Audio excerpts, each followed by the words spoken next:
क्या आप जानते हैं कि भारत में एक ऐसी संस्था है जिसके पास रेलवे और सेना के बाद सबसे ज्यादा जमीन है?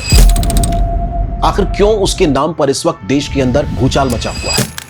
सरकार ऐसा कौन सा कानून लाई है संसद के अंदर जिसके ऊपर विपक्ष और सरकार दोनों आमने सामने आकर खड़ी हो गई? वक्फ बोर्ड, ये नाम, इसके ऊपर एक ऐसा कानून संसद के अंदर आया है जिसको लेकर सरकार और विपक्ष दोनों आमने सामने आ गए हैं। आइए इन सब सवालों के जवाब इस वीडियो में जानने की कोशिश करते हैं।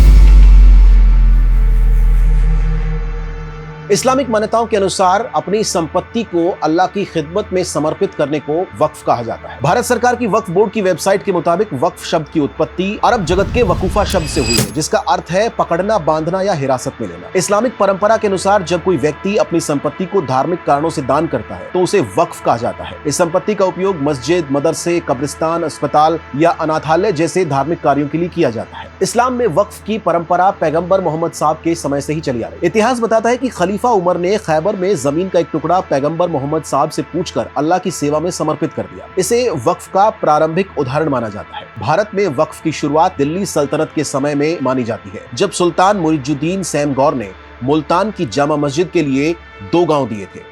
यहां से भारत में वक्फ परंपरा की नींव पड़ी थी। ब्रिटिश शासन के दौरान वक्फ परंपरा को पूरी तरह से नजरअंदाज किया गया था, लेकिन आजादी के बाद भारत सरकार ने इसे लेकर कई कानून बनाए और उसमें बार बार संशोधन भी किए। 1954 में वक्फ एक्ट पास किया गया, जिसने वक्फ बोर्ड को मान्यता दी और उसकी संपत्तियों की देखभाल की जिम्मेदारी दी। वक्फ बोर्ड में उस वक्त वो सभी जमीनें शामिल हुई जो भारत के अंदर रहने वाले मुसलमान जो पाकिस्तान चले गए थे, उनके खेत, उनके खलियान, उनके घर, उनके प्लॉट, उनकी संपत्ति, दुकान, वो सारी जमीन वक्फ के अंदर आ गई। 1995 में नरसिम्हा राव सरकार ने वक्फ कानून में संशोधन किया और 2013 में मनमोहन सिंह की सरकार ने भी वक्फ बोर्ड को और ताकत दी। इससे वक्फ बोर्ड के पास आज लगभग 9,40,000 एकड़ जमीन है। वक्फ बोर्ड के पास इतनी ताकत है कि अगर कोई संपत्ति उसके अधीन आ गई तो फिर वो वापस नहीं जा सकती। वक्फ बोर्ड के पास अधिकार है कि वो किसी भी संपत्ति को अपने बोर्ड के तहत शामिल कर सकता है, और अगर किसी को लगता है कि वो संपत्ति उसकी है तो उसे वक्फ बोर्ड के सामने ही ये साबित करना होगा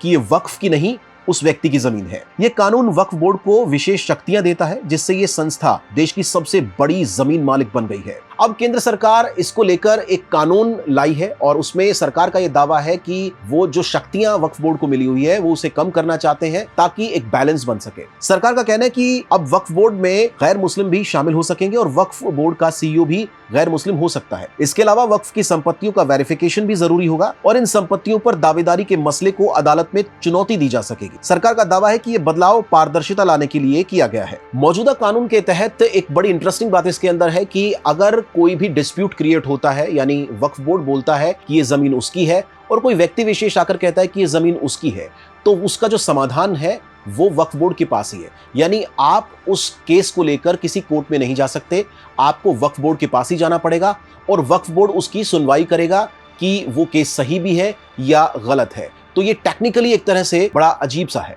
अब इस कानून को लेकर विपक्ष और सरकार आमने सामने आ गई है। सरकार जब इस कानून को लेकर आई तो विपक्ष ने हंगामा शुरू कर दिया है, यानी कि इसका विरोध जताया है। कांग्रेस, टीएमसी, समाजवादी पार्टी, ओवैसी सब अलग अलग दलीलें दे रहे हैं। ओवैसी का मानना है कि सरकार इस कानून के जरिए उनके धर्म में हस्तक्षेप कर रही है, जबकि समाजवादी पार्टी कह रही है कि इसके अंदर जो गैर मुस्लिमों को सदस्य बनाना, सीईओ बनाना, वो गलत है। अन्य धार्मिक जो मसले हैं, बॉडीज हैं,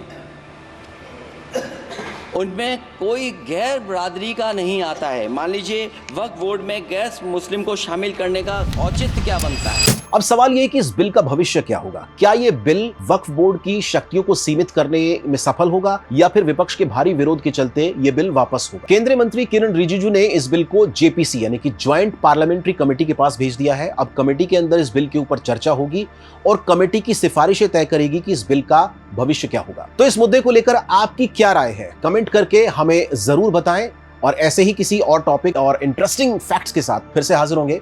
नमस्कार।